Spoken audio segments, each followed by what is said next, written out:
You suck. You suck.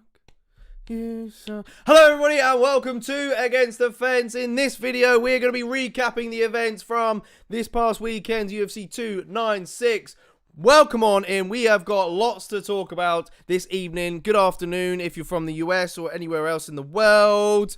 We're going to be talking about the big UFC 300 prediction. Will there be any super fights on the card? Because, you know, us here at ATF HQ, we've been discussing it quite recently, you know. We've been up in and ahhing about it, so I can't wait to share that conversation with you guys. That'll be coming up a little bit later on in the show. We'll talk about why Colby was an easy fight for Leon Edwards from the get-go. We're going to be talking about a ranked opponent next for Paddy Pimlet. We'll talk about MVP versus Kevin Holland, because that got confirmed, and more fights to come in 2024. We got the rankings updated, and there's so much more packed into this wonderful show. So make sure you hit that like button, hit that subscribe button if you're new to the channel, and of course stick around. Make sure you got that the notifications bell as well, because of course we got lots of content coming your way throughout this festive period. Myself and Ash go head to head in a Christmas themed UFC game that'll be coming out around this probably weekend. We've got our champion predictions for 2024. We've got our top 5 knockouts. We've got our top 5 fighters of the year, ones to watch. They're just gonna keep on coming, so make sure you got that notifications bell rang on the channel. I see you guys on the chats already. George Merry, evening ATF crew. Evening, George. Good to see you as always. What did you think of the fights? Who sucks, says Breezy? Well, of course, you know who sucks. It was Colby Covington. F that guy, man, because I suppose, you know, after everything he said about Leon, I think Colby got lucky. Really, I think he got really lucky to get out of that night alive. But we'll get into that in just a sec. Brother B Blockhead is in the house. Kaboom! That's right. Good to see you in the chats as always, Brother B. How was your night the other night? I know you had some people around at yours watching the fights. How did it go? Did you get a little bit merry? Have a few merry berries on us? So thank you. Welcome on in. Smash that like button, buddy. Let's start the show then, shall we? With some honorable mentions on the prelims. Got to give props to Cody Garbrandt. Did anyone see that knockout of his against Brian Callagher in the first round? That was pretty damn impressive. Good to see Cody Garbrandt back. He did make a bit of a call out as well. But I think he was kind of reaching for the stars a little bit there on who he was calling out. But maybe one day down the line. Irene Lipsky getting the job done against Casey O'Neill shocked me. I was not expecting that. I thought Casey O'Neill was going to get the dub in that. Irene Aldana versus Carol Rosa. I kind of heard the fight as it was going on. I was in the midst of setting up and everything, but it was probably the fight of the night. Smack a like on the video if you managed to catch that one. Was a little bit gutted about Dustin Jacoby not getting the win against Alonzo Menafield. I thought he was going to get the job done, but Menafield won on the judges' scorecards 29-28. Andre Feely's knockout was pretty impressive against Lucas Almeida as well. So just a few honourable mentions before we get into the juicy stuff on the main card. George Merry says, big up Steve Reed, UFC security in the thumbnail representing East London. No way. George Merry known as security guards. Right, really? Okay, never knew that. We'll have to perhaps hit him up the next time we're in London, eh?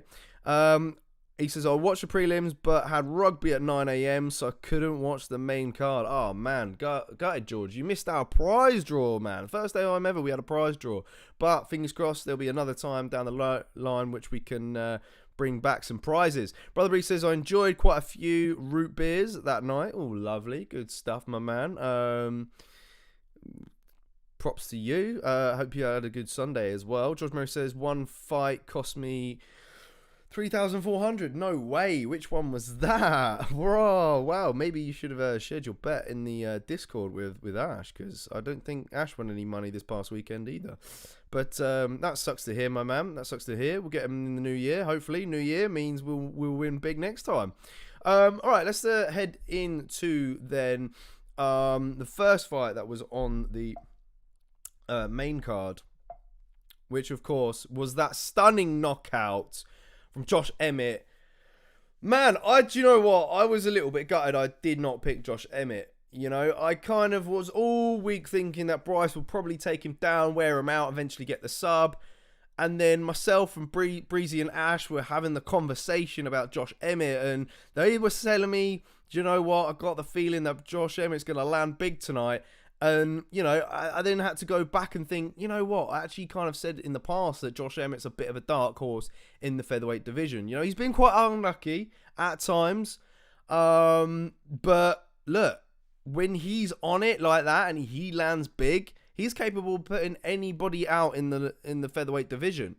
And I've said he could give Volk problems. But, you know, the fight against Yair wasn't that great. You know, he was very disappointed. So he's very up and down with his performances.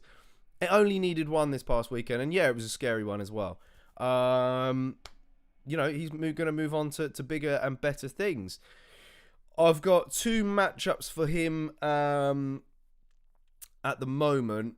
It's a bit of a what if, really. It depends how things play out.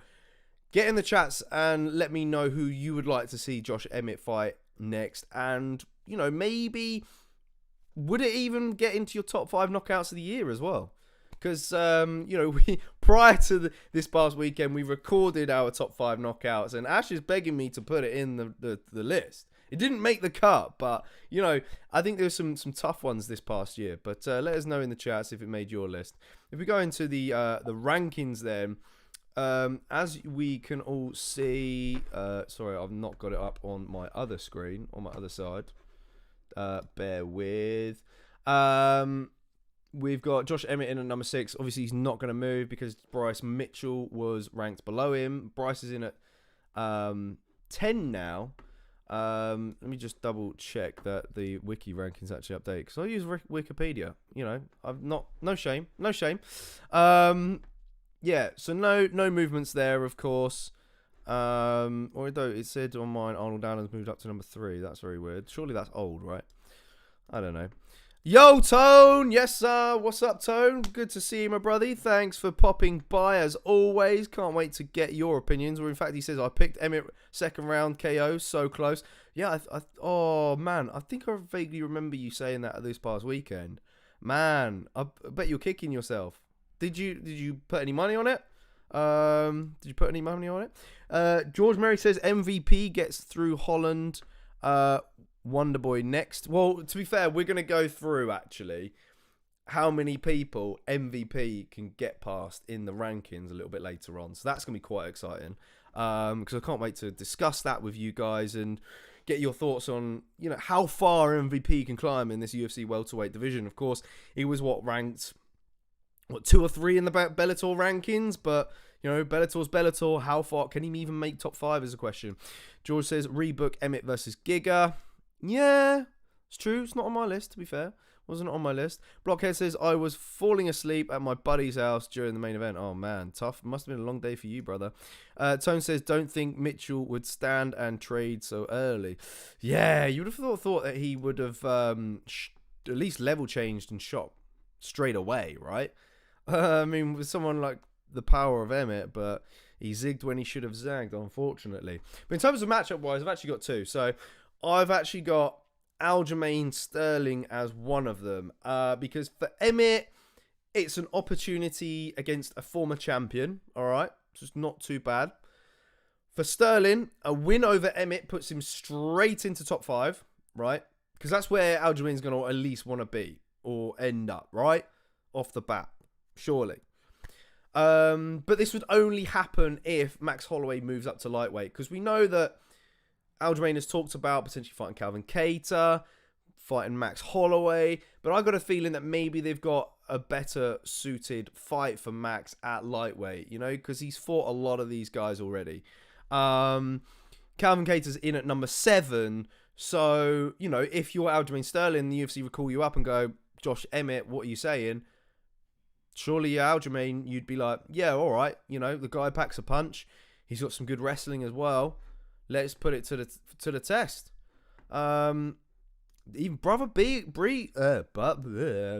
get my breeze mixed up. Brother B says, I agree, George. So look, he's siding with George in terms of rebooking the Giga fight. Tone says, I need to start betting, but I live in Texas. Whoa, Tone, you're the second Texan in the chats. Let's get more Texans, I'd say. Let's get more Texans over to the best MMA fan channel there is out there. Oi, oi, people, says Ash. Welcome on in, Ash, as always. Yes, real Ash, how's life, says George. Brother B says, we were smoking pork, but early that day, so lots of good food, lots of root beer, and boring Colby had me catching Z's, man. Gutted, but yeah, we'll get into Colby's performance later on. Yeah, my second option for Josh Emmett. What do you think about Aljamain Sterling? Do you think Sterling versus Emmett makes a lot of sense? Of course, Giga's a good one for Emmett. Giga, of course, coming off of the win against Alex Caceres, 2 spots above. Yeah, I like that. And then that's quite surprising. Maybe Sterling versus Cato might get put on UFC 300 then. Because obviously that was talked about some time ago. Nothing's materialized yet in that area. So yeah, who knows? It's possible. My other option for Josh Emmett would be Arnold Allen if he loses to Movsar Evelev next month. That would be my other take, because that fight's just around the corner. Or maybe perhaps he could step in on late notice should there be a pullout in that. So if you're Josh Emmett, stay training, stay hungry, stay ready, I'd say. Tone says, I'd say Emmett or Allen are great matchups for Sterling. Ooh, okay. So it's gone against what I said. All right. Fair play. Opinions matter most on this channel, as all you know. Blockhead, what's up, man? From El Paso. So we got El Paso and we got Dallas in the house. Stand up, folks. Love that. Love the back and forth between you Texans. Excellent stuff. For Bryce Mitchell, though, one option for him, and I think it's going to make you guys excited. I think it might just tickle Ash's balls a little bit here. I don't know if we talked about it this past weekend. I can't really remember. My option for him would be give Diego Lopez a shot at someone else in the rankings. Bryce Mitchell against Diego Lopez. Both guys are grapplers. Bryce Mitchell's got great wrestling. Diego Lopez is slick off his back, and he comes in like a bulldozer. That fight's got Fight of the Night written all over it. Put it on pay-per-view. Dana White, Sean Shelby, you're welcome. JK's in the house to bring the sauce. So smash a like on the video if you like that fight. And of course, look, there you go. Ash is in the house. He says, yes, let's go, Diego. And I think it's a good one. Do we even talk about it this past weekend, Ash? I can't really remember. There we go. 8 to 10 hours away. God, the US is far too big. That's crazy. You'd never catch me doing those sort of drives. George says, Emmett's win doesn't move him up. Him versus Calvin K. You want to run that back? I know that fight wasn't that great. I know it was kind of controversial in a lot of ways, but yeah, maybe not just yet. If you're going to run it back, I'd say put it on a prelim. So, yeah, that's my take. No disrespect, of course, George, but opinions matter most. Blockheads says, I like the Bryce Diego matchup. There you go.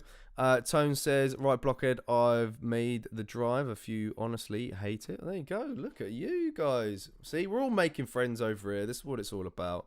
That's what it's all about on the MMA's best fan channel there is out there. So, yeah. I hope you guys like those matchups that I've got. In fact, Ash says, might even do Emmett versus Ortega. Yeah, they might do, because, you know, I know we were talking about Ortega and Rodriguez rematching, because that we didn't get to properly see that fight. But both guys are coming off of a loss. So they could just split that up, do Emmett versus Ortega, and then do you do Sterling versus Yair? Or you do Giga versus Yair? Because we would love to see that, but that's too much of a jump for Giga, surely, you know? Some exciting fights to make at featherweight, though. Love your options, guys. Amen. Best MMA fan channel, ATF, says Brother B. Yes, Brother B.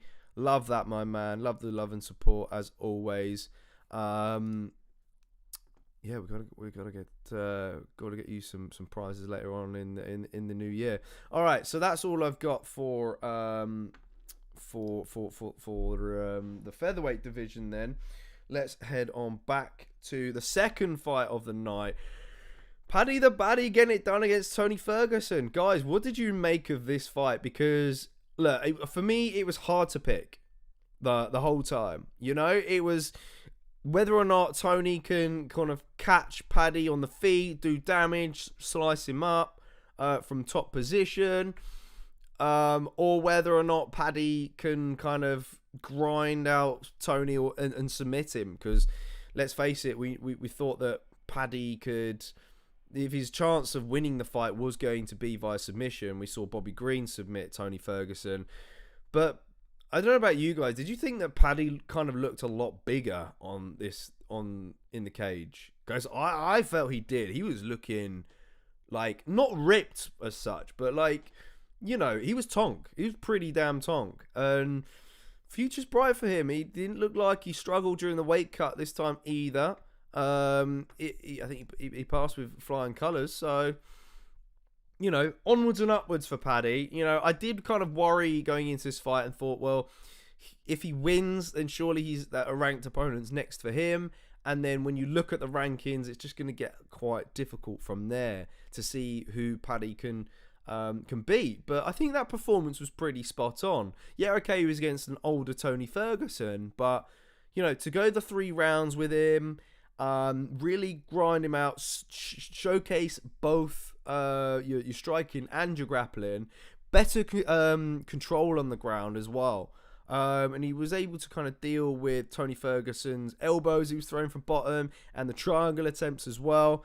You know, we're off to the races with old Paddy Pimblett. I don't think we're going to see him until later on next year, to be honest. Tone says, what do you think about all these fighters taking so much time off? I don't understand. Ortega is almost irrelevant. Yeah, to be honest, Ortega's been like that for, I think, the last year or two now, hasn't he? And same with Yair as well. Like, okay, Yair's had an active 2023, but prior to that, like, we barely saw him. Tony is done, man, says Ash. I mean, I got some good fights for him. I got some good fights. And the ones that Paddy suggested in the post-fight press conference, actually. Funnily enough. George Merry would like to see Paddy versus Green / Dawson / Rivola. Yeah, all of those options are quite like. Yeah, I mean, I'd purposely say it's time to do the Rivola fight. Bobby Green, I think Bobby Green's still a dangerous one, you know. It sucked that he lost to Jalen Turner. Jalen was far bigger than him, but I feel like Bobby Green's in his prime right now. You know, almost, you know. He's had some solid wins in 2023. He's had a great year. Frivola, I think it's time for that fight. Sai says, I agree, Tone. Fighters with 1+ year out should fight each other. Winner keeps his ranking. Yeah, I mean, I'm quite surprised that the UFC didn't decide to pull them out of the rankings, because I thought, actually, no, they pull them out of the rankings if you decline 3 fights, I think, within a year or something. So maybe they've just not been given any. George Murray says, give him top 15. Then he gets through that. Give him Turner. Ooh. Both big guys for the division, I guess. Sai says, what do you think of Paddy's new look? Do you know what? I tweeted it the other day. Cornrows Paddy is undefeated at the moment, is in a different mythical creature. So, look, I'm digging it, man. You know, the reason why he said that he decided to go for the cornrows, he said post-fight interview that people felt that he was getting rocked because when he gets tagged, his hair just kind of like brushes all over the place. And he does look bad in a way. So I think that's a good move, actually. You know, I really dig it. I rate it. Yep, definitely do Matt versus Paddy, says Ash. Well, let's go into the rankings then. No real movements, really. Okay. Gamrot's gone down 1 position, apparently. Is that right? Or is that new? Is that old? Apparently that's so. That's what it says on mine. It doesn't say it on the screen though. That's strange. There we go. George Murray says evening, Si. Yep, give Si some love in the chats. Blockhead says Paddy was all business that night. He was indeed getting what he needed to get done. Breezy says it's only been one fight. Let's wait a little. Well, yeah, all right, okay, yeah. Well, it's Paddy. It's called Paddy Platts now. That just sounds like a dog school of some kind. Yeah, don't know why I'm thinking about that. But yeah, my one thing to mention about Paddy Pimblett is apparently Rafael dos Anjos called him out, even though he's fighting Mateus Gamrot. Maybe this could happen if Gamrot was to win, but that'd be some jump for Paddy, right? RDA's in at an 11. I think RDA just wants some money, to be honest with you. And maybe Paddy gets him that. For Paddy, it would be another veteran. RDA probably on his way out. How old is he now? He's 39. He just turned 39 in October. So, yeah, he's getting on. So, look, maybe the UFC might want to do that. You know, I think the UFC are now going to be very crafty and careful of who they match Paddy up with next. Because, look, Fravola's been calling for the Paddy fight forever now, and Ash has been trying to campaign it for him when we're in London doing the Q&As and whatnot. Paddy says he's game for the Fravola fight, but he also says it's up to the UFC on who they put me up with. So, look, you know, I think the RDA fight makes a lot of sense. Dan Hooker's a bit of a veteran. He's been up and down in the division. Dan Hooker could also be an option. I wouldn't give him Renato Moicano. Bobby Green's got full of experience, but, you know, same with Drew Dober as well. Drew Dober just, I think, might be too much to handle for him as well. I don't know, but then Drew Dober's quite small as well, isn't he? Pablo Pimblett says George Merry. Tony Ferguson versus Lando Venata. I remember it like yesterday. It's hard watching his decline now. It really is. Like, I think we all over the Christmas period need to go back onto UFC Fight Pass and just watch Prime Tony. Prime Tony makes your top 5 lightweights of all time, doesn't he? You know, just what he was, the absolute tear that he was on was outstanding. But for him, it's 7 losses in a row. He's making his way to 12. I think the UFC will probably let him continue fighting. I think he wants to fight out his contract. It's not really up to us whether or not he should retire. I say give him a Mark Madsen or a Drakakos, because that's what Paddy said in the post-fight. He said, you know, got respects for Tony Ferguson, but I feel like he should fight one of these guys, one of the much older veterans of the game, and not anybody young and up and coming. Like, okay, Bobby Green's, you know, he's not the youngest of guys when he fought. He's 37, but, you know, Bobby Green was on a good run at the time, you know? So I do feel like a Mark Madsen, a Drakakos, or even a Clay Guida, you know, put him up against Clay Guida, because Clay Guida's had hard times lately as well. Thanks for the love in the chats as well. Blockhead says, if Fravola can steamroll Dober, ooh, I'm nervous for Paddy if they fight. That's true. And look, that's coming from a Blockhead who's a Dober fan, you know. Yeah, true. F it. Joe Alvarez versus Paddy, says Ash. Look, Joe Alvarez needs to get in there and fight more, doesn't he? We know you like the Spanish wrecking ball. Even Si says Tony versus Guida. Bosch, slept that like. Absolutely. Smash a like for that matchup. I love that one. Belch says Triple B. He says, I'd love to see Guida versus Tony fight. I remember checking this before, but I can't remember off the top of my head. Have they even fought before? I mean, even still, if they have, it was far too long ago. Look, no, they haven't. What? Wow, Tony has a win against Joe Schilling. That's madness. Early on in the days. But yeah, make it happen. I'd say. Why not? We've got George Murray says, give the fans Khabib versus Tony, one last fight for Tony, then retire. Good luck getting Khabib back. I mean, for for a fight that's an absolute gimme for him, I think it's just, yeah, we got to leave it in the past. It's a sad time. Tony says Tony versus Jim Miller. Yeah, I like that one as well. Tony versus Jim Miller, UFC 300. Look, who says no? Who says no? Let's just make that happen. Two legends of the game as well. True, you know I'm a Dober fan, says Blockhead. See, there we go. I remember. So yeah, smash that like button if you're a fan of these matchups, and if you don't mind seeing them, if you want to see them in the near future. Massive respects to you guys in the chats for feeding me some really good ones tonight, ones that I haven't even considered. So yeah, props to you guys. All right, let's head on back then to our third fight of the night, which got me a little bit upset, really. It did. I wanted to shed a tear. Yeah, if you guys who caught my reaction to that fight. Shavkat Rakhmonov getting the submission win against Stephen Wonderboy Thompson.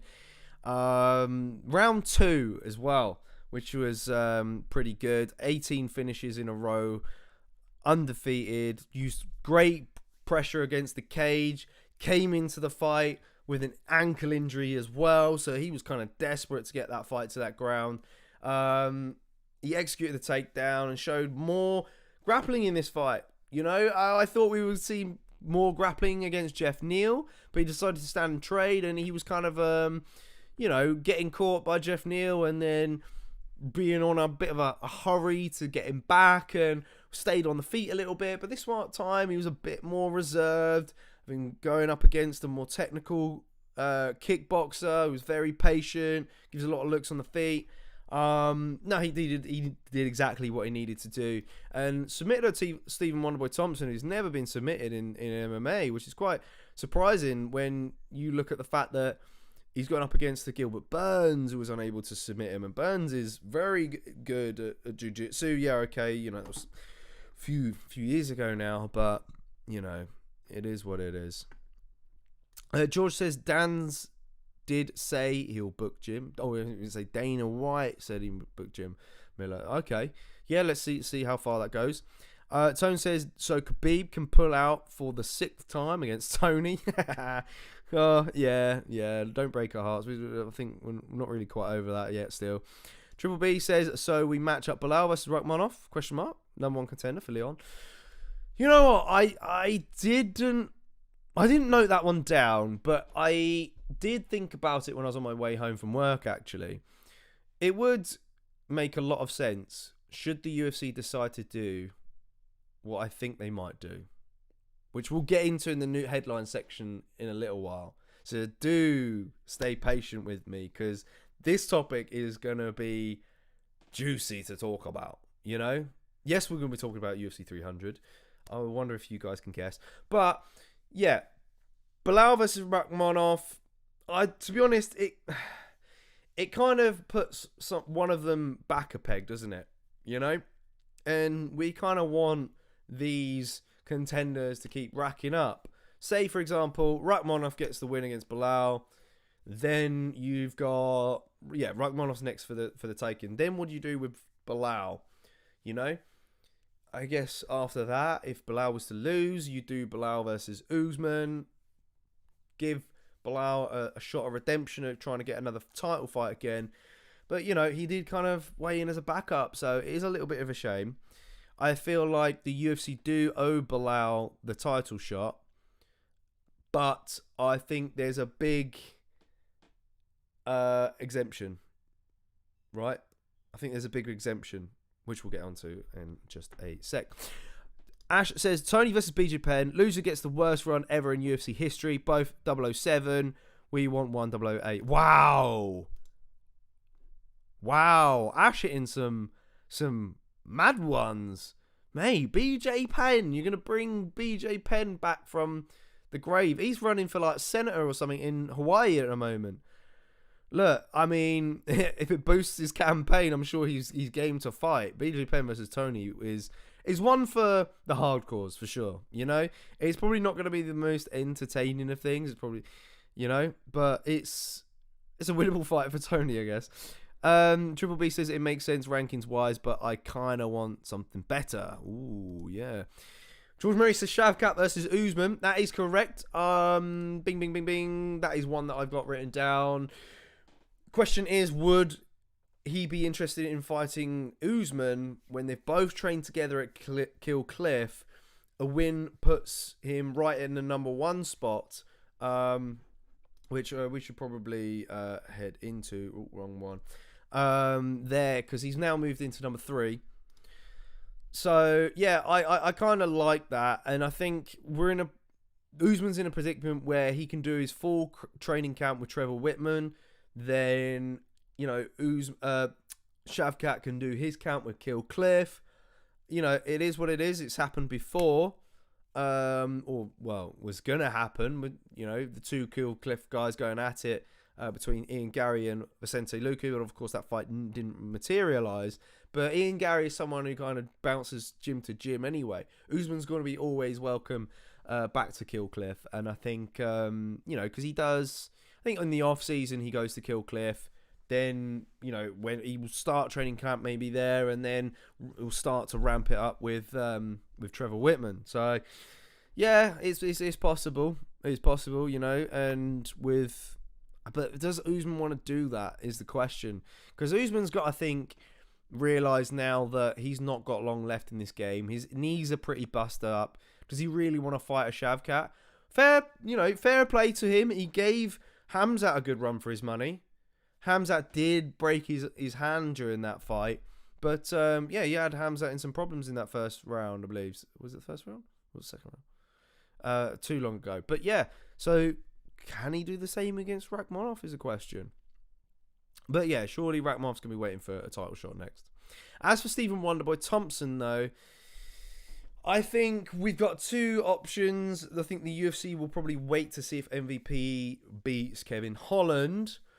You know, it gives MVP a ticket into the top 10, really. Because looking at it...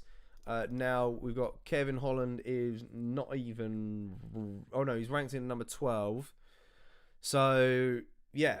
Then, if MVP beats Kevin Holland, he takes that spot below Jack Della Maddalena.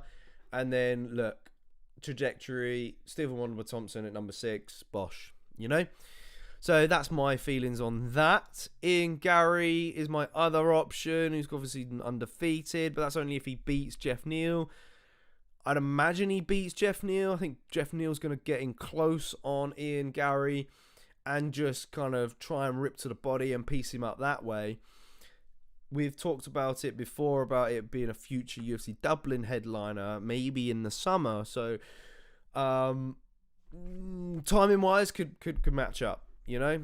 Perhaps, if Wonderboy is going to sit out for a little while. Tone says it's a hard one. I think both Shavkat and Bilal are deserving more, but more so Shavkat because of the excitement. Edwards versus Bilal is bad for business. I doubt they'll do 140 pay-per-view buys. Well, yeah. But then it would be a perfect fight to put as a co-main event. Really. You know, Leon has talked about being a co-main event to Tom Aspinall. So... I think if the UFC want to do that, that's probably... Bilal Muhammad's the best option. Because Shavkat, Edwards, put it as a headliner. You know? In my opinion. Ready for gold, surely, says Sai. In terms of Shavkat. George Murray says Usman can train with Trevor unless Usman is going to make that fight. Wonder why you say that, Sai? If they do Edwards versus Bilal, says Tone, it has to be a fight night. Oh, blimey. You see that low? Jeez. Welterweight strap on the line on a fight night. George Murray says Luque versus Colby now that Gary is fighting Neal. Well, Colby, I mean, we're going to get into that a little bit later on, really, with some options for Colby. So I'll hold fire on that. If McGregor fights in Ireland, are we going, says Breezy? Ooh. Ooh, we would have to set up shop in a hotel with some decent Wi-Fi. Got a watch along to go get for. Maybe we need to. Do we know anyone in Ireland who's got a place to stay? Or Airbnb, something like that. We'll have to get their internet speeds ahead of time. I'm predicting 2024 champs is Sai. Ooh, yeah. Okay. George Murray says Bilal shouldn't get it. He's just like Pena, talks too much and doesn't do enough. Fair shout. Got to agree with you on that one. So yeah, there were my options for Stephen Wonderboy Thompson. Smash a like on the video if you like them, or get in the comments section below if you prefer any other options. Let's move swiftly on then to our co-main event, which saw the flyweight title fight between Alejandro Pantoja and Brandon Royval. Pantoja, man, this guy, I think, kind of leveled up a bit in this fight. He didn't get the finish like he did last time, but, he fought an improved Brandon Royval. That's what we kind of saw. He was just one step ahead of Royval the whole time in the striking and in the grappling scenarios. Brandon Royval had his moments, but I think Royval's going to really grow from this fight. We've seen a little less chaotic Royval in there now, so when he starts to kind of maybe fine tune in some of his elements now that is more patient, maybe he's going to be able to be a little bit more precise in his next one with his striking. Really enjoyed the fight. What did you guys make of it? And of course, what's next for Alejandro Pantoja or even Brandon Royval? Much preferred size answer, says Breezy. Ooh, okay. Brother Blee says, love this fight. Oh yes, back and forth, man. Flyweights, they're just non-stop. You just can't blink with those guys, For Pantoja, I think it's pretty easy, what's next for him. If we just head on into the rankings there, as you can see, some movements. Brandon Royval down at number 3? Wasn't he number 3 already? Am I tripping? Was he above Albazi? I don't know. Don't know what this graphic's all about. Ulanbekov won in the prelims, so he's moved up to 11 now. So that's another change there. After beating Cody Durden, sorry. It's hotting up at flyweight right now, right? The thing is Pantoja's actually fought a lot of these guys already. Now, of course, his next option is going to be Amir Albazi if Albazi gets past Brandon Moreno. But would you give Brandon Moreno the next title shot if he gets past Albazi? Or as one thing that we were talking about this past weekend is Brandon Moreno going to end up being the flyweight Max Holloway? Because he's already lost to Pantoja twice. And yes, that last fight was very entertaining. They went round for round with each other. Does he get the nod if he beats Albazi, a contender like Albazi? Because there's not many contenders there. You got to let time, go on and let a few more people through. Because if we look at Pantoja's resume, the guys that he's beaten that top half, should we say top 10, right? You've got Royval, Moreno, Alex Perez, Carp, Matt Schnell, and that basically stops there. He beat Kai France in the on the Ultimate Fighter, but I guess Kai France could get in there if he was to pick up a good win and a decent win against somebody. We yet to see him back in the show. So yeah, 5 of the top 10 Pantoja's already beat. We need to get some more people through. Royval finally woke up 5th round, but not enough to overpower Pantoja. Absolutely, and it's a Pantoja which kind of it looks almost obvious when Pantoja's tired, and you look at him and you're like, surely if you're Royval, you're gonna up the pace now and just blitz him of some kind, and just try and really make it competitive. But no, I think the composure of Pantoja was really impressive. Pantoja is Moreno's kryptonite, says Brother B. I gotta agree. I want Pantoja versus Mokaev before 2025. Yeah, me too, brother. Me too. That fight is really, really intriguing. That's if Mokaev gets past Perez. Now, Perez is a former title challenger, so that's a good fight for Mokaev. I know we've got our doubts on whether or not Perez will actually turn up because he's had his injuries in the past. I said to Ash early on today, I thought, if Perez beats Mokaev, that sets a precedent for a good year for Perez because, yeah, he's coming off of 2 straight losses, but they're against the current champ and a former champ in Deiveson Figueiredo. So, look, that's no disrespect to Perez there. He can get himself back in there. But, of course, that's a big but. And Mokaev, I think, could be a very problem for him. Mokaev is very chaotic, even on the ground, He's had his moments where you're like, oh, he could lose here, but then somehow scrapes through.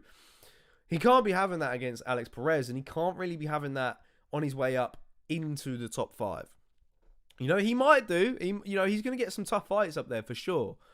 But I think they've got to be the right kind of fights for him. At the moment, Pantoja on the ground, I just can't see it. I think Mokaev might just lack a bit of size there in that fight with Pantoja.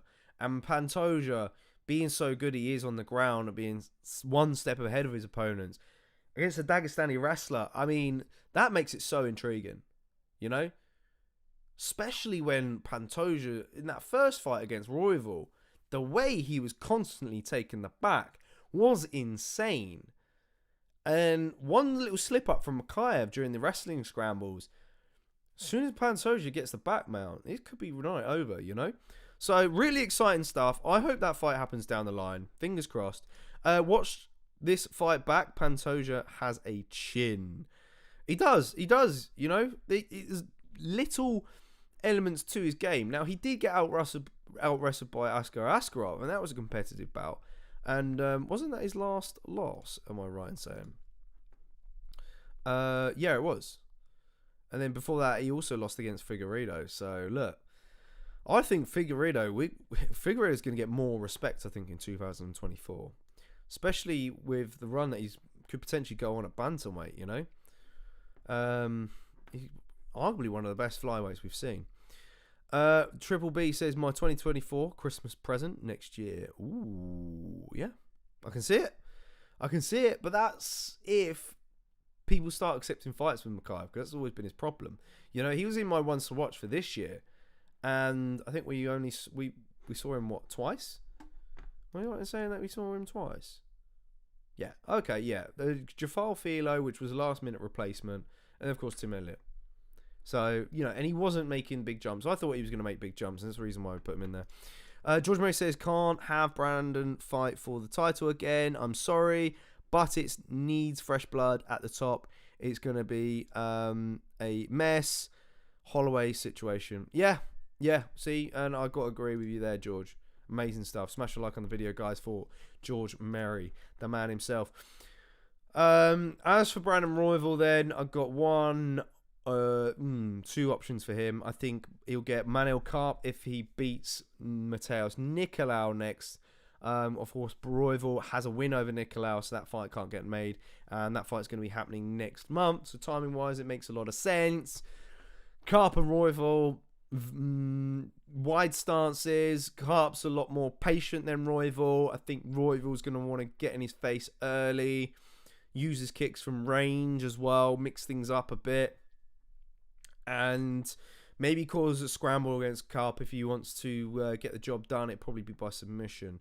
Other option for Royval, Mokaev versus Alex Perez winner, perhaps. As we can see there, Perez in at number 7, and then Royval in at number 3. So, or you could give him Kai France, but both guys are coming off of losses. So, yeah, Kai France I think needs to fight someone coming through. I reckon maybe that Ulanbekov might actually get a big jump next year. Maybe he'll get Kai France. Tim Elliott looked pretty good against Sumadaji, but I can't see him getting a big jump. Maybe he fights Matt Schnell next. That would be my guess. Lots of fights to make. Just FYI, I have ATF on the big screen here in the Blockhead Mansion. Kaboom. Yes, Blockheads and Mrs. Blockhead. Hope Mrs. Blockhead's enjoying the show as well. And of course the kids as well. So yeah, love that Triple B. Excellent stuff. Yeah. What do you make of those matchups? Because yeah, a lot to be made in 2024. And of course, make sure you guys have got the notifications bell, as I said earlier, on the channel, because you know we got lots of content coming your way. We got lots of videos coming out on our champ predictions, and flyweight is a really good one. You know, some good picks in that one, and some good future matchups that we could potentially see as well. George Murray says Royval versus Carp, Kai France versus Dos Santos. Ooh, really? Is that the Dos Santos that's got blonde hair, like Charles Oliveira? Didn't he lose? He came, yeah, because he had a good showing against Carp, didn't he? Felipe Dos Santos, that's right, yeah. No, that's a good shout, maybe. But then you know that's getting someone ranked above the guy you just lost to. No, I think you give that to somebody like a Sumadaji or David Dvorak down the bottom end there. That would be my pick. But no, excellent stuff, George. Good thinking. Love your energy. Love your thoughts. Let's move on then to the main event then, shall we? Are we all surprised about Leon Edwards picking up the W? I didn't realise it was going to be that one-sided, to be honest. You know, and the way he just kind of out-wrestled Colby in the scrambles as well was impressive to see. Didn't expect it. Of course, we saw it against Usman, but I thought that Colby was going to come out like a bat out of hell, put Leon under pressure, and maybe out-wrestle him in some of the exchanges, but then be very back and forth on the feet, and Leon outscoring him on the feet and maybe landing big. But yeah, I wasn't expecting that kind of thing. A lot of questions surrounding this fight, of course. In fact, we'll talk about Leon Edwards in just a sec. We'll start off with Colby Covington, because a lot of questions we're asking ourselves post this UFC 296 is, why was Colby an easy fight for Edwards? You know, why? Because when I think about it, I think, well, you know, was it a bad performance from him? Yeah. Was ring rust really the factor? I think we kind of saw it, you know, didn't we? And it's kind of really backfired on Colby. This kind of waiting out and just trying to get the fight off of the Masvidal win, which made no sense because Masvidal was falling below the rankings anyway, you know. But another thing to add is, I can't remember who said it now, was that Colby sitting back because he was anticipating Leon to come out a bit more aggressive, having wound him up during the press conference, and then he can kind of level change and get the fight to the mat, you know? But then at the same time, I can't remember who said it, at the same time I'm thinking, but Colby likes to pressure you and then use the cage to get the takedowns. So, you know, which I guess if you're Leon Edwards, you're going to probably anticipate that, wouldn't you? So if you're Colby, you'd have to do something different by making him commit level changing off of when Leon hyperextends on his strikes. So I don't know, man. I don't know. Ash says, yeah, so glad Leon won, but yeah, funny style of Colby. Yeah, he was just off, man. And I think that he's going to learn a lesson. To be honest, like I said earlier at the start of the stream, Colby got off lightly in that. He was lucky he went to a decision. Really? Because if Leon caught him, you know, wobbled him, had him down, and was teeing off the TKO, I don't think Leon would have stopped. I think it would have taken more than Herb Dean to pull him off. It would have taken Herb Dean, it would have taken Dana White, Donald Trump, maybe Flying Hasbullah just to add in a little bit of a pull. Like, do you know what I mean? Because the things that Colby said in that post-fight press conference was damn right disrespectful. And, you know, I was listening to MVP talk about it to Ariel Helwani last night, and he was just saying how, like, MMA is just getting a bit like a circus where it's just people are doing whatever they can just to get clicks and get people to buy the pay-per-view and get and sell more pay-per-views, which, you know, of course is a good thing because it gets the money in the pocket, but it is drifting away from that kind of martial arts kind of vibe of always respecting one another and, you know, and this, that, and the other. And I think in a way that perhaps Dylan Dennis has had a bit of a rub, you know, on this game. And that's maybe why Colby went down that route. However, even prior to Dennis versus Logan Paul, Colby was still pulling those stunts. You know, he was threatening John Anik and his kid and saying about his kids not having a father and that. And it's like, man, you're not even fighting Anik. Do you know what I mean? And you're saying these things. So look, it's going to be a really lonely world for Colby Covington. And yeah, you know, I've heard some people say Colby's a nice guy. You know, I reckon he's got time for the fans and he probably puts on this nice guy in front of them. But, you know, to everyone else on the UFC brass, the guy's just an arsehole. Do you know what I mean? I don't know, man. You know, I'm a little bit gutted that Leon didn't put him away. But it is what it is. We saw 5 rounds, and I think it was an educated game plan from Leon. He had to not get too frustrated with Colby. He gave him a lot of looks on the feet. You know, the feints just got Colby freezing up and backing up. You know, that's what I thought it was, and just overloaded Colby's head and his brain, and was able to pick him apart with the shots he was able to land. You know, done a lot of damage to that lead leg. I think, you know, it was done by the first leg kick that he landed. But hey ho. Blockhead says there is a huge difference between business and personal, and that's damn right. You know, spot on there. Yeah, so much appreciated that. Great comment, of course. But yeah, what's next for Colby then? Well, you know, he called out Stephen Wonderboy Thompson. Look, I think it's because Wonderboy disrespected him a little bit. I think I heard the clip earlier on my way home. I think Wonderboy said that he'd got crap striking, and Wonderboy's like the nicest guy in the UFC roster. I guess that's an excuse to call him out, but if you're Colby, look, you're just begging for a win almost. Like, and I love Wonderboy. Ash knows I love Wonderboy. Sai knows I love Wonderboy, right? He is 40 years old now. So for Colby to call out Wonderboy, I think it's a little bit of a cheap shot, in my opinion. But hey, if you're Wonderboy, you're jumping at that fight, right? You're going to take it. You know, Wonderboy's not so great with wrestlers. We've seen that in the past. But if you want to get back in there, you take that fight anyway. Because anything can happen. It's MMA, right? You beat Colby Covington. Look, where are you now? Let's get into the rankings, yeah? As you can see, Rachmanov back in there at number 3. Colby slips down to 5. So the UFC not doing him any good there. But yeah, Wonderboy just below him, number 6. So I guess, yeah, if you beat Colby, he's a former interim champion. Does it get you into title contention? Maybe, but not quite. You'd be at least another fight or so away because, like, you know, you've got Bilal is above you that you've lost. Shavkat. Gilbert Burns is on. Gilbert Burns on 4 on mine. Oh yeah, sorry, I missed that out.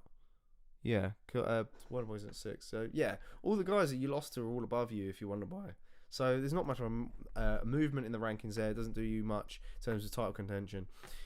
Colby stepped over the line in Brazil when he said Matt Hughes. Oh, yeah, I forgot about that one. That wasn't nice at all. Especially when Matt Hughes was like basically drinking out of a straw, for Christ's sake. 3 strikes for Colby. I hope he ends handing out change at an arcade. Then that job becoming defunct. Yeah, agreed. Anyway, I want MMA to be about being competitive again. And if you're going to talk trash, know the common sense boundaries and stay within. Oh, I absolutely agree with you. And look, MVP was even saying to Ariel he felt that perhaps the UFC need to issue fines behind closed doors because obviously, you know, the UFC aren't going to make too much of a big deal about it, because at the end of the day, it settles a fight, doesn't it? You know, whatever percentage it adds on to the pay-per-view, you know, but I think, yeah, things need to action needs to be taken for sure for things like that. My other option for Colby, I think some guys had in the chat, some good ones in the chats earlier, like Vicente Luque, but yeah, that is some slips down, isn't it? Sean Brady wouldn't be a bad shout, would it? You know, Sean Brady coming off a good win against Kelvin. Yeah, I think Sean Brady, Colby's a good one, personally. You know, Sean Brady could well have a good year. He's only 16-1. He's learnt and been away since that Bilal loss, so keep your eyes peeled. Might be slip in there. Who knows? All right, cool. Well, we're going to talk about what's next for Leon Edwards in the next clip. I want to leave something with you, though. Leon said that he felt that both Shavkat and Bilal didn't deserve the next shot, right? In his post-fight interview. However, you know, he did say the same about Colby before that fight was made. That fight got made. But in that case, who does deserve the shot in Leon's eyes, right? Who does? And I think there's only one real option. Let's get into the headlines then, shall we? Number one. What about this man here? Islam Makhachev. You know, Islam comes out. He says Leon has to be next for him. And he called that main event bullshit. Right? Now, here's the evidence. Okay, guys. UFC 300 needs to have something big. Right? Here's the evidence to suggest that Edwards versus Makhachev happens at UFC 300. Islam has said that he's moving on from the Oliveira rematch, right? Kind of strange. You'd expect the UFC to make that fight or rebook that fight, because that was originally been made. As I said a second ago, Edwards came out and said neither Shavkat or Bilal deserve the fight for the welterweight strap. So surely Makhachev does, right? Seeing as though he's the lightweight champion, defended against arguably the best pound-for-pound fighter on the planet, or was best pound-for-pound fighter on the planet, in Alexander Volkanovski, twice, right?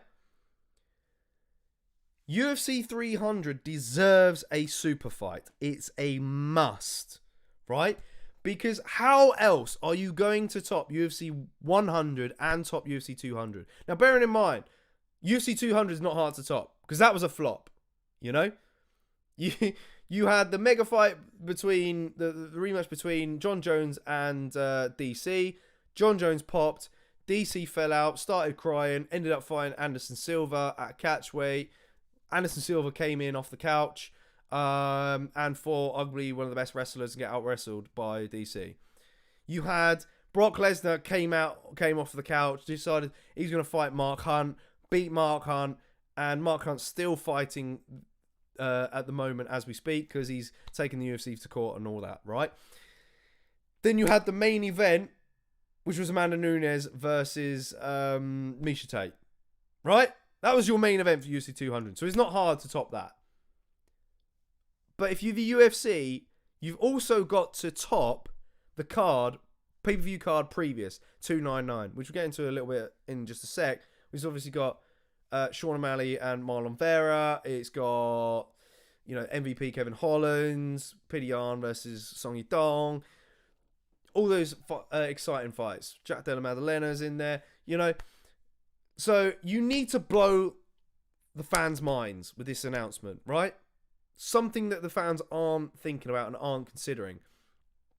However, another thought. Do you think that Conor McGregor will be on the card? That's another question, right? And if so, where do you put Conor McGregor on the card? You think surely he's going to headline, right? But then if you do a super fight like Edwards versus Makhachev, then surely Conor McGregor has got to be on the co-main event, right? Surely. You're not going to put Edwards versus Makhachev as a co-main, right? Champion versus champion.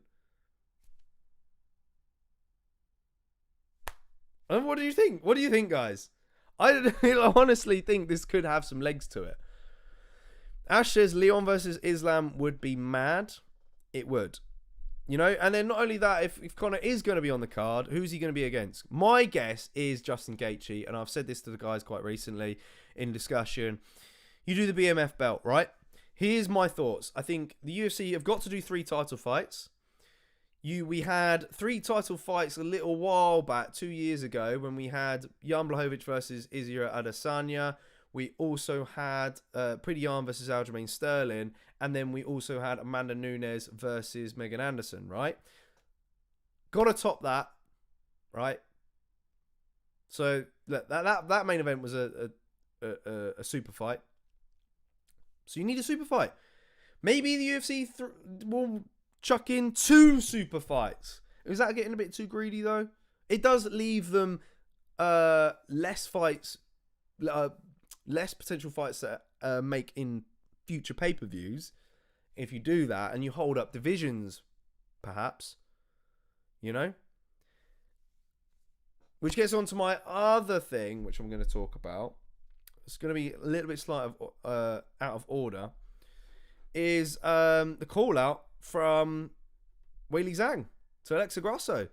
She says, "Hi champ, maybe the fans want to see us fight at UFC 300. I admire you so much," says Grasso, "and I'd love to defend my title with you. Would you make 125 ? So here's my prediction. 3 fights for UFC 300. Call me batshit if you want. Say, JK, you're out of this world. This is not going to happen. Let it be. Let it be. This is my opinion, right? You got Leon Edwards versus Islam Makhachev for the welterweight strap. You do Conor McGregor versus Justin Gaethje, co-main event for the BMF belt.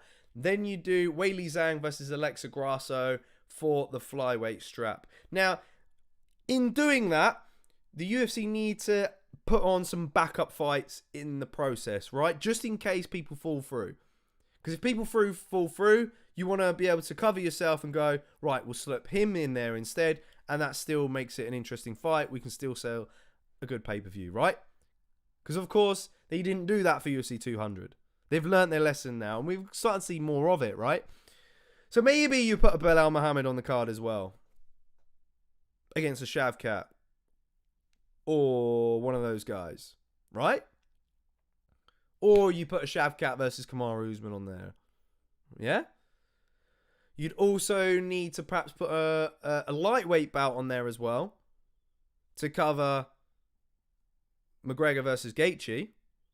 So would you put Dustin Poirier on the card as well? Would you put Charles Oliveira on the card as well? Charles Oliveira versus Arman Sarukian? I don't know. Are we getting too greedy here? It's just going off of Dana's words, right, during the press conference. He was like, you're going to be absolutely amazed at this card, top to bottom.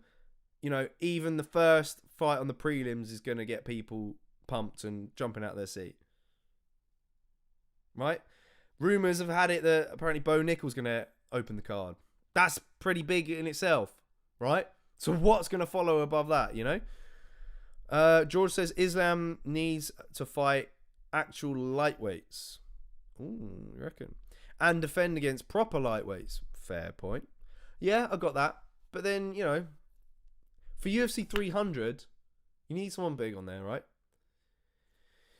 Unless the UFC decide to put Makhachev on the pay-per-view after UFC 301, and then you do Makhachev versus Gaethje. Are you really bothered about that? Well, no, it can't be Gaethje. Conor's got to fight someone.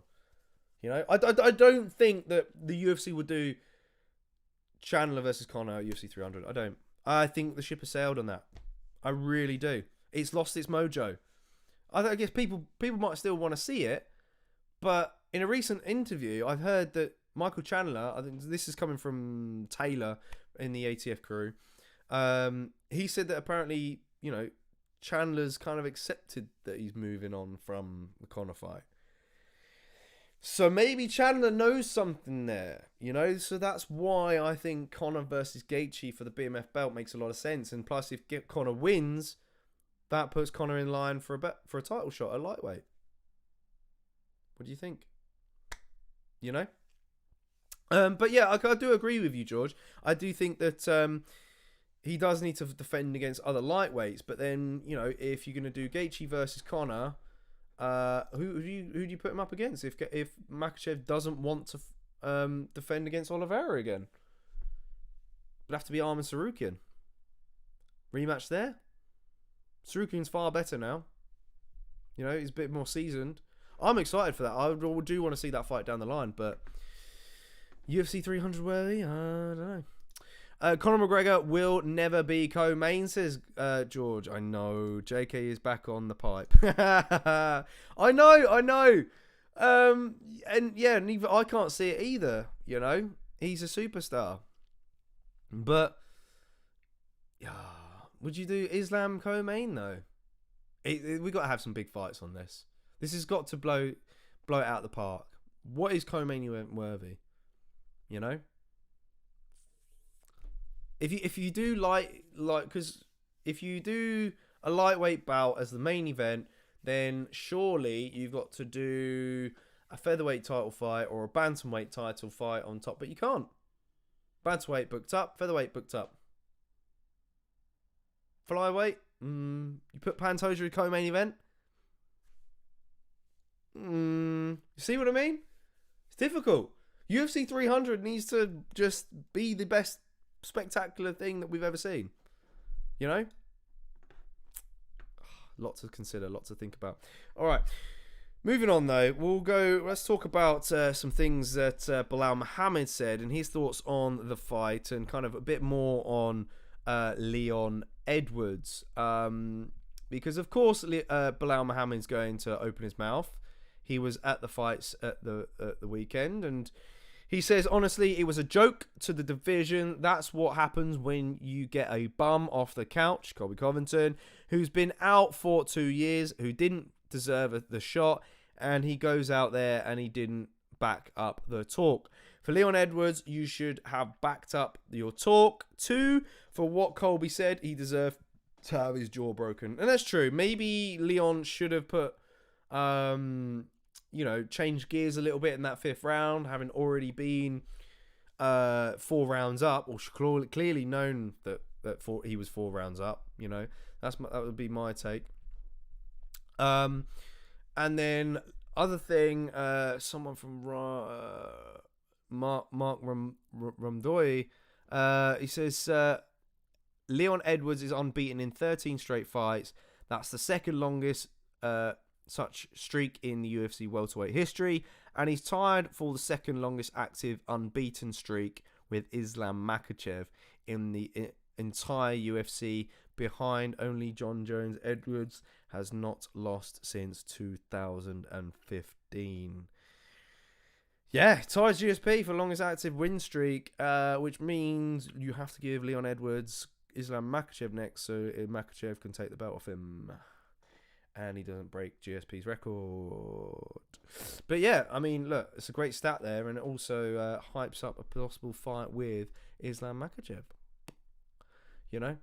And also, Leon Edwards did say that he would like to co-headline a pay-per-view card in the UK with Tom Aspinall in what would be the biggest night in UK MMA history. And yeah, I would love to also see that as well.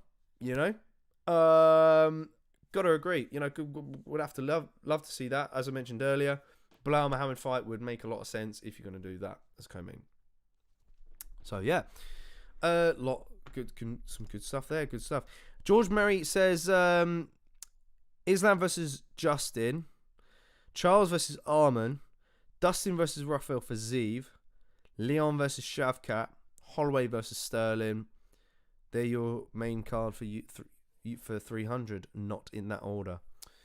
Yeah, I like that. It's probably a bit more of a more logical options. Yeah, I like that because you're all covered on all bases.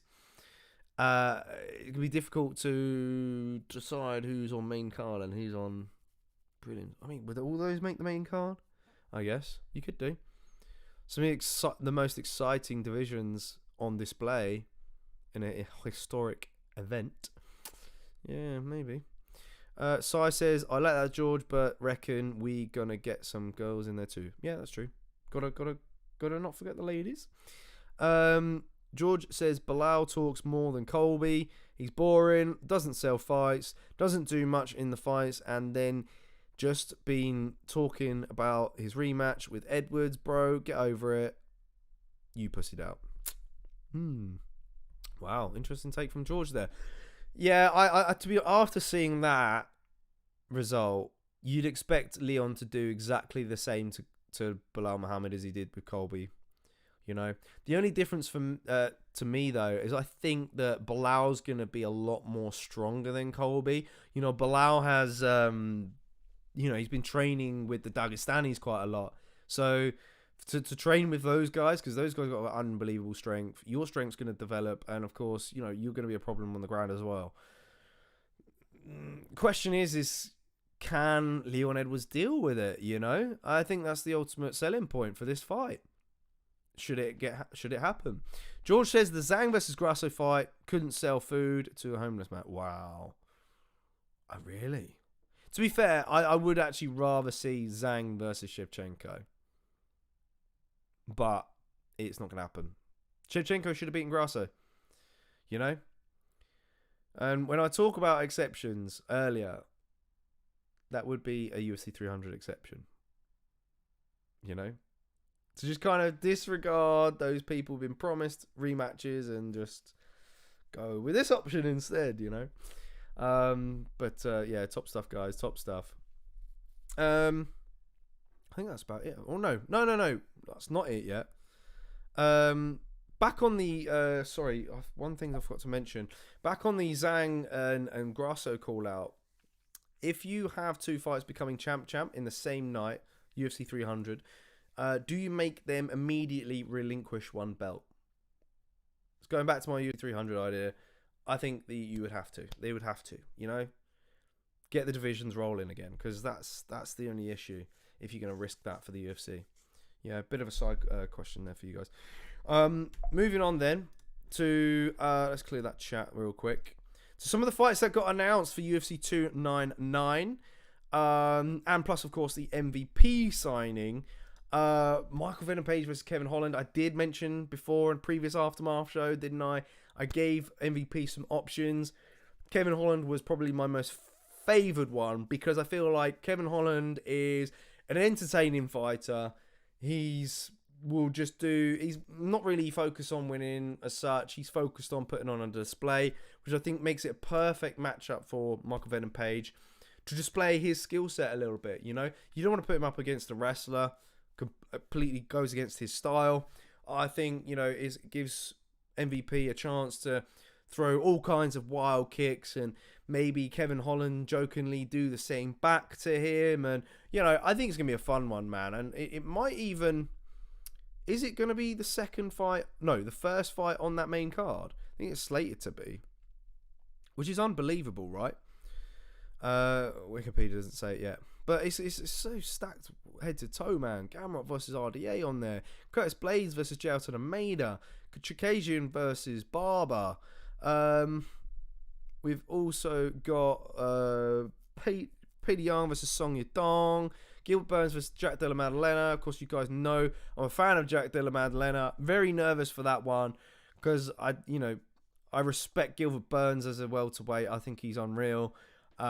He's so tough, so gritty, and so good on the ground as well. If Jack Della Maddalena can get past Gilbert Burns, then I think we're off to the races, and welterweight just becomes so much more exciting. And of course, Ian Gary versus Jeff Neal being on there, that fight gets rescheduled, get rebooked, because that was originally the fight that they made instead of the Luque fight. As I said earlier, Jeff Neal, I think, just got to crowd him. Ian Gary's going to do exactly what he did against Neil Magny, but maybe will land a few more with his hands. As for MVP, though, guys, how many people do you think he can beat in this welterweight division? I'll leave that with you. George Murray says, I heard Ronda rumor too running it back with Cupcake. I hope not. Told you boys, Song versus Yarn. Yes, you did during that fight. Well done, brother. Good matchmaking there. So I says, now I reckon Champ is only worth it because the fact it's 2 belts. Yeah. Dana White says, not Dana White says, George Murray says, Dana White should just hire me as matchmaker. I'll give the fans what they really want, which isn't Jones versus Stipe. True that. George Murray says, MVP had really no choice because PFL acquired Bellator, so he basically be fighting the same guys, ? True. He wants the fresh blood, even though he's nearly 40 and still solid. That's true. That's very true. So I was calling for MVP versus Wonderboy. As says Fulham in semi-finals. Yes. Right. Okay. MVP Holland is better side. Yep. All right. Yeah. George Murray says, side. Look at the beginning of the chat. I said MVP versus Wonderboy. You did indeed, George. I think it'll happen one day. So if we... Let's perhaps go back then to the wrong one. Welterweight rankings then. How many of these people do you think MVP will beat? Because like I said earlier, I think he beats Kevin Holland, goes on to fight Wonderboy. Probably good chance against Wonderboy. I think it would be a similar fight to Wonderboy versus Darren Till. Maybe good chance of beating him. I think maybe he gets past Wonderboy. I mean, it pains me to say that. Of course, I'll probably root for Wonderboy on the night. But hypothetically speaking, all right, does that. Does he beat Gilbert Burns? Probably not. Does he beat Colby Covington? Maybe. If we get the Colby Covington we saw this past weekend, he might beat him. Depends what Colby comes out, of course. Shavkat, can't see it. Bilal Muhammad, can't see it. Usman, maybe, because Usman's on the back end of his career. Possible. So if you're the UFC, you want to give... He's the shiny new toy, right? You've probably given him a crazy deal to get him over to the UFC, because PFL, they're gaining some heat. They're going to be paying whatever it takes, You've priced him over. Surely your path is Kevin Holland, Wonderboy Thompson, Kamaru Usman. Right? Hypothetically speaking. I think he probably beats someone like a Jeff Neal, a Luke. I think Ian Gary would be a good fight. I could probably see him beating Ian Gary just purely as he's a bit more experienced. Flamboyant. I just can't see Ian Gary dealing with MVP's flamboyant style, really. I just can't, And then, yeah, of course, you got Jack Della Maddalena is in the mix as well. That would be a tough one. I think MVP could knock JDM out, because MVP's good with his distance as well. It would have to take quite a bit for Jack to kind of close the distance and land on MVP. MVP's done a bit of boxing himself.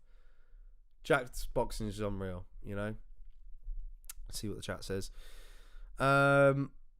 Looking for the 4th ATF member, says George. George, I mean, look, we got vacancies. We got vacancies. Drop us a DM. George says MVP versus JDM would go off. It would. Tough fight that. It's just a hard one to call, actually.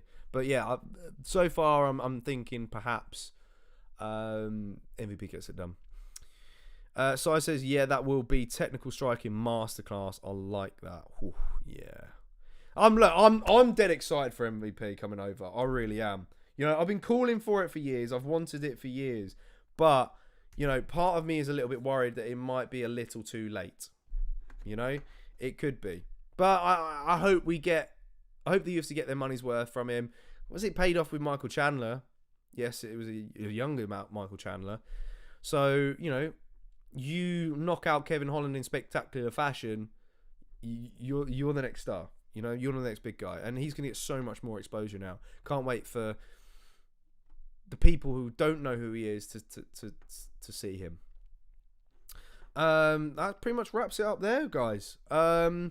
One other thing I probably mentioned that we'll be talking about in UFC 300 is that Paddy Pimblett said that he won't be on the card due to the birth of his twins during that period. So, but he did say that he's interested in possibly fighting on the Manchester card, if there is going to be a Manchester card. So, just thought I'd add that into the end in there, just in case you guys feel like you'd like to see Paddy Pimblett next in UFC 300.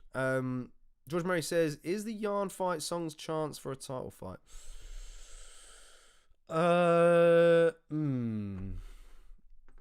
Not quite yet, because I think it's stacking up, isn't it, bantamweight? It's just murderer's row up there. Of course, it'd be great to get into the top 5. Marlon Vera versus Cheeto just kind of ruins everything. I think Song is at least 2 more away. You know? I can't see it. Who was the last guy that Song lost to? It was against Corey. So yeah, Corey's above him. He would really have to like take out someone like a Marab, perhaps. But then Marab could very well get a title shot. He's there for the Marlon Vera O'Malley winner, in my opinion. But yeah, no, love the comment, George. And if Burns wins, do we see him and Shavkat for Abu Dhabi for #1 contender? Oh, but they're good friends and they're good buddies, aren't they? Kill Cliff again. Kill Cliff with all these welterweights.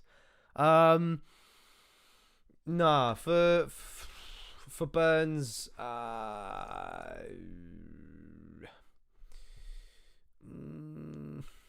wouldn't mind seeing. Oh, I don't know. There's a lot of options. I wouldn't mind seeing Burns versus Colby. Or Burns versus Usman again. I'd happily see that again. Yeah, run out of options for Burns, really. I think Burns might be forced to just fight people on the way up. Be a bit of a gatekeeper for top 5. But yeah, no, I don't know what they would do with that. It's possible. I don't know. Yeah, I think Burns would need probably 1 win in that top 5. Really, to get another title fight. Sucks, really. All right, guys, you guys have been amazing as always. Love the comments this evening. There's been plenty of good matchups that we've made tonight. And of course, don't forget to hit that notifications bell on the channel, as I said earlier, because we've got lots coming your way. We've got the Christmas game between me and Ash, so you get to see who battles it out. That was hosted by Angus. We've got our top 5 knockouts, top 5 fighters of the year, our ones to watch coming your way. We've also got our champ predictions as well for 2024, so make sure you stay tuned for that. And Merry Christmas to you all, and a Happy New Year. This was our last pretty much live show of the year. So yeah, we'll see you guys in 2024. Can't wait. Bigger and badder and better as always. Enjoy the festive period. Much love from the ATF gang, and we'll see you very, very soon. Ciao for now, guys. You're amazing. Peace out. Much love.